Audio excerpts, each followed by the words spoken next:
Good morning मंडळी. भोगीच्या तुम्हा सर्वांना हार्दिक शुभेच्छा. तर चला बनवूया भोगीच थाळी स्पेशल. तर सगळ्यात पहिले तर आपण भाजीची रेसिपी बघणार आहोत. तर आवडलं तर माझ्या चॅनलला लाईक शेअर सबस्क्राईब नक्की करा. तर बघा रेसिपीला सुरुवात करूया. आपण पहिले तर 3 कडधान्य भाजून घेणार आहोत. पावटा, हरभरा आणि वाटाणा भाजून घेणार आहोत. आणि ह्यातले पण तीळ, जिरं आणि खोबरं भाजून घेणार आहोत आपण. कारण भाजलं ना तर चांगलं लागतं, त्यामुळे आपण पहिले तरी भाजून घेणार आहोत. तर चला नक्की भाजणीला सुरुवात करूया. पहिले तर तीळ भाजून घ्यायचे. तीळ चटचट उडू लागले, तीळ जिरे भाजून घ्यायचे. तीळ जिरे चटचट उडू लागले की ते काढून घ्यायचे. त्यानंतर खोबरं भाजायचं. खोबरं लालसर होईपर्यंत भाजायचं. एकदा लालसर झालं की काढायचं. ते खूप नाही करपून द्यायचं, वास येतो. त्यानंतर आपले हे कडधान्य भाजून घ्यायचे. हरभरा, वाटाणा, पावटा भाजून घ्यायचा. आणि त्यानंतर आपण हे केलेल्या ह्याचे वाटण करून घेऊया भाजलेल्या ह्याचे. तर बघा कोथिंबीर, लसूण, ती आणि खोबरं, ती जिरं ह्याचं वाटण करून घेणार आहोत. वाटण एकदम हे असं परफेक्ट करायचं. त्यानंतर कांदा टाकलेला आहे तेलामध्ये. कांदा छानसा भाजून घ्यायचा लालसर होईपर्यंत. त्यानंतर केलेलं वाटण टाकून घ्यायचं आणि वाटणसुद्धा छान असं परतवून घ्यायचं. त्यामध्ये आपला घरचा मसाला 2 चमचे टाकायचा. तिखटानुसार टाका तुम्ही. त्यानंतर थोडीशी हिंग टाकायची. हिंगामुळे खूप छान चव येते. त्यानंतर आपले जगभरातले सगळे मसाले टाकायचे. धना जिरा पावडर, गोडा मसाला, एव्हरेस्ट मसाला, तुम्हाला जे हवं ते तुम्ही टाकू शकता. आणि थोडीशी हळद टाकायची, त्यामुळे चव चांगली येते जेवणाला. आणि त्यानंतर हे सगळं असं हलवून घ्यायचं. थोडंसं पाणी ठेवायचं ताटामध्ये आणि तेच पाणी सुटलं ना भाजीला, तेच पाणी आपण त्यामध्ये ओतून घ्यायचं.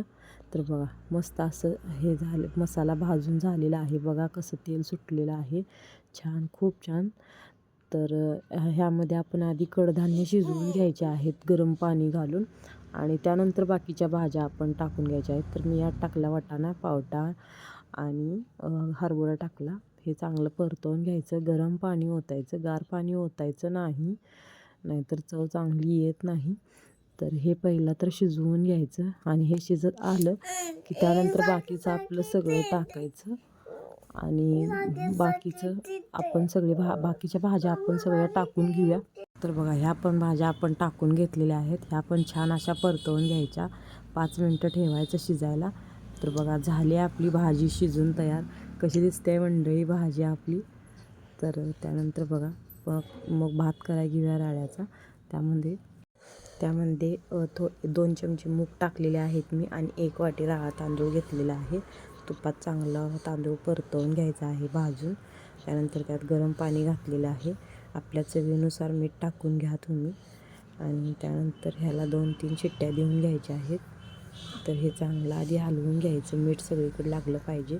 एक उकळ काढायची आणि त्यानंतर कुकरला टोपण लावायचं. तर बघा झाला आपला भात रेडी. तर बघा भात झालेला आहे तयार. बघा मस्त असा तुपाचा वास सुटलेला आहे. तर भाकरी करून घेणार आहोत आपण. तर बघा भाकरीला मी हे गरम पाणी उतळून ठेवलेलं आहे. थोडंसंच गरम पाणी घालायचं आहे, कारण बाजरीचं पीठ चिकट असतं, त्यामुळं थोडंसं घालायचं. चांगलं पहिले तर चांगले मर्दवून घ्यायचं. आणि त्यानंतर कसा पहिले मर्दवून घ्यायचं. थोडं पाणी घालायचं, जास्त नाही घालायचं. पीठ चिकट असते, परत भाकरी थापता येत नाही. तर बघा थोडं पीठ घालून मी थापून घेत आहो भाकरी. तर बघा गोल अशा भाकरी झालेल्या आहेत. तर चला मंडळी, तुम्हाला माझी रेसिपी कशी वाटली नक्की सांगा. आणि जर माझं चॅनलची रेसिपी आवडली असेल तर लाईक शेअर सबस्क्राईब करा. तर अशाच छान छान रेसिपी बघण्यासाठी नक्की मला फॉलो करा. भेटूया पुढच्या ब्लॉगमध्ये.